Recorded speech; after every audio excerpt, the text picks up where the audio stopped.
চেন্নাই হায়দ্রাবাদে বাংলাদেশের ম্যাচের প্রস্তাব দিতে যাচ্ছে আইসিসি, তবে কোনোভাবে ভারতে যাবে না বাংলাদেশ, এমনটাই জানিয়েছেন বিসিবি পরিচালক। সেক্ষেত্রে প্রয়োজনে বিশ্বকাপ খেলবে না টাইগাররা, তবে মাথা নত করবে না বিসিবি। যদিও ক্রিকেটারদের বড় একটা অংশ চাইছে বিশ্বকাপ খেলতে, তবে ভারতে গিয়ে কি বিশ্বকাপ খেলা উচিত বাংলাদেশে? সময় ঘনিয়ে আসছে, প্রশ্ন আরো গভীর হচ্ছে, কি আছে বাংলাদেশের ভাগ্যে? বিশ্বকাপেই কি দেখা যাবে না লাল সবুজের কোনো প্রতিনিধি দলকে, নাকি বাংলাদেশ খেলবে ভারতের মাটিতেই? আইসিসির কোনো সম্ভাবনা আছে শ্রীলঙ্কায় বাংলাদেশের ম্যাচ নিয়ে যাওয়ার? প্রশ্ন অনেক হলেও আপাতত নিশ্চিত কোনো উত্তরই নেই। তবে জানা গিয়েছে শীঘ্রই বাংলাদেশকে এক প্রস্তাব দিতে যাচ্ছে আইসিসি, যেখানে বাংলাদেশের ম্যাচগুলোর জন্য দেশ না বদলে শুধু ভেন্যু বদলাবে। অর্থাৎ কলকাতার 3টি ম্যাচ সরিয়ে অন্য কোথাও, যেমন হায়দ্রাবাদ বা চেন্নাইয়ে নেওয়া হবে।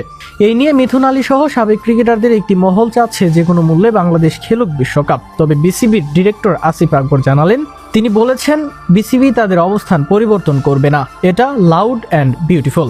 এর আগে তিনি বলেন, আমরা আমাদের দর্শক, মিডিয়া এবং আমাদের অর্গানাইজার ও প্লেয়ারদের নিরাপত্তার কথা ভাবছি। প্লেয়াররা তো ক্রিকেট খেলবে, ওরা নিরাপত্তা নিয়ে ভাবলে খেলবে কিভাবে? তো সেই হিসেবে আমরা আপাতত ভাবলাম যে আলাপ, সেটা হচ্ছে, আপনাদের নিশ্চয়ই মনে আছে শ্রীলঙ্কায় অস্ট্রেলিয়া খেলতে যায়নি এক সময়, তারা ওয়াক ওভার দিয়ে এসেছিল। বিকল্প ভেন্যু প্রসঙ্গে আকবর বলেন, আমরা ওরকম কোনো অপ্রীতিকর ব্যাপার চাচ্ছি না, আমরা চাচ্ছি আইসিসি একটা সমাধানে আসুক, এবং যেহেতু ভেন্যু শ্রীলঙ্কা ও ইন্ডিয়া, আমরা শ্রীলঙ্কা ফেভার করতে চাচ্ছি। আগামী 7 ফেব্রুয়ারি থেকে শুরু হচ্ছে বিশ্বকাপ। সূচি অনুযায়ী গ্রুপ পর্বে বাংলাদেশের 4টি ম্যাচ খেলবে, 3টি কলকাতায় ও 1টি মুম্বাইয়ে।